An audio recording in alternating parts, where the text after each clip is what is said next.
नमस्कार आपण समस्त को सीमा किचन को बहुत बहुत स्वागत।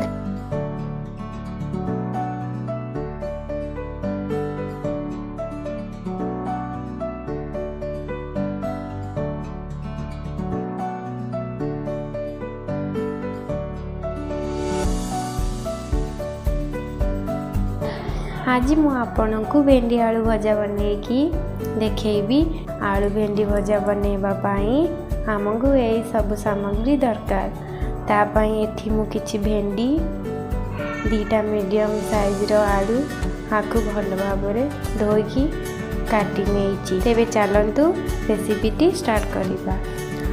आसंतु कढ़ईटी को गरम करिबा। कढ़ईटी एठी गरम हो जाइछि। किछि सोरिष तेल दे दबा। तेलटी गरम हो सारी शुखला लंका दीटा पकई नवा। लंका को टिके फ्राई करी नवा।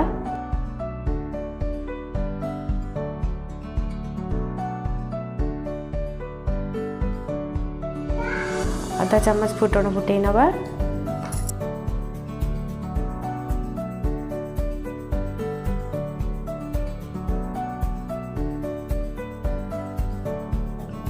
गोटे पियाज टी काटिक नहीं पकई नवा।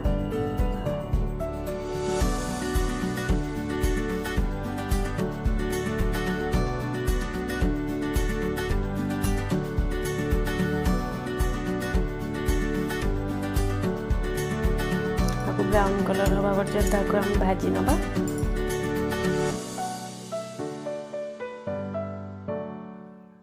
भेंडी आलू पकई नवा।